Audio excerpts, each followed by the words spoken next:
নমস্কাৰ। ওম দেবেন্দ্ৰ মৌলিমন্দৰ মকৰন্দ কণাৰুণাং বিঘ্নং হৰন্দ হেৰম্ব শৰণাম্বুজৰে নৱ পাৰ্বতী প্ৰিয়পুত্ৰায় গণেশায় নমো নমঃ। অবিঘ্নং কুৰুমে নিত্যং বিঘ্নং চ প্ৰতিহন্যতাং যাত্ৰামঙ্গল সিদ্ধান্তম একাদন্তম মহাকায়ং লম্বোদৰং গজৰুষাং বিঘ্নং হৰন্দ হেৰম্ব শৰণাম্বুজৰে নৱ পাৰ্বতী প্ৰিয়পুত্ৰায় গণেশায় নমো নমঃ। হয়, অহাকালি বৰদা চতুৰ্থী আৰু বৰদা চতুৰ্থীৰ দিনাই ভগৱান গণেশ ভগৱানক আমাৰ অসমত বিশেষত উলহ মালহেৰে তেওঁৰ পূজা কৰা হয়। যেনেদৰে ভাদ মাহত মহাৰাষ্ট্ৰত গণেশ পূজা খুব আড়ম্বৰপূৰ্ণভাৱে আয়োজন কৰে, ঠিক তদ্ৰূপ ধৰণে অহাকালিৰ বিশেষ এই বৰদা চতুৰ্থীৰ দিনা পুণ্যতিথিত ভগৱান গণেশৰ অসম ভূমিত অতি উলহ মালহেৰে পূজা কৰা হয়। গতিকে গণেশ এনেকুৱা এজন দেৱতা যি সমস্ত আপদ বিপদ বিঘিনিৰ পৰা ত্ৰাণকৰ্তা ৰক্ষাকৰ্তা বুলি আমি ধাৰণা কৰোঁ। বা গণেশক ধনৰ অধিপতি, যেনেকৈ ধনকুবেৰ দেৱতা ধনৰ অধিপতি, মহালক্ষ্মী দেৱীক ধনৰ অধিপতি বা ধনৰ দেৱতা হিচাপে ধন প্ৰাপ্তিৰ কাৰণে পূজা কৰা হয়, কুবেৰ ভগৱানক ধন প্ৰাপ্তিৰ কাৰণে পূজা কৰা হয়, তদ্ৰূপ ধৰণে ভগৱান গণেশকো সমস্ত আপদ বিপদ বিঘিনি তথা ধন ধান্যাদি ঐশ্বৰ্যশালী হোৱাৰ কাৰণেও পূজা কৰা হয়।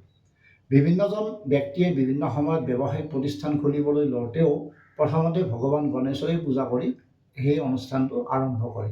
গতিকে অহাকালিৰ এই পুণ্য পবিত্ৰ তিথিত আপোনালোকে যিসকলে সনাতন সংস্কৃতিক বিশ্বাস কৰে তেওঁলোকে কি কৰিব, পাৰিলে ভগৱান গণেশৰ চৰণত এনেকুৱাকৈ যে এয়া যে দুবৰি দেখিছে, এয়া 4টা পাতৰ দুবৰি হয়, এনেকুৱা দুবৰি 21 পাত, খুব কম হ'লেও 21 পাত ৰঙা চন্দনত লগাই, ৰঙা চন্দনত কৰি লগাই ল'ব। এনেকৈ এয়াতো বগা চন্দন হয়, কিন্তু ৰঙা চন্দনত এনেকৈ লগাই ল'ব।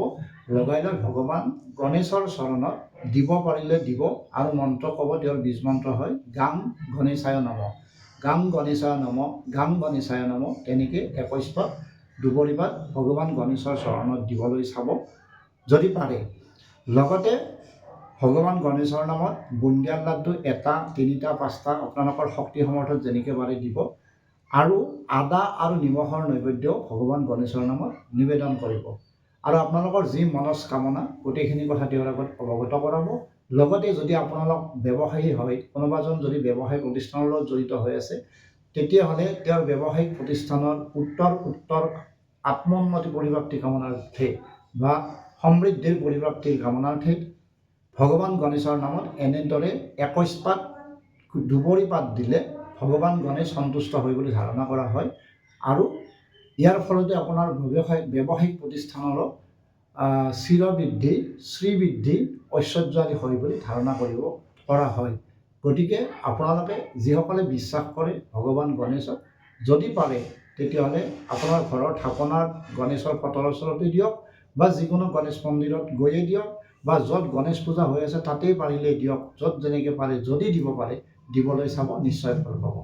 নমস্কাৰ। পুনৰ দেখা এনেকুৱা ধৰণৰ আধ্যাত্মিক কথা বাৰ্তা ক'বলৈ আকৌ ওলাম। আজিলৈ বিদায় মাগিছোঁ। নমস্কাৰ।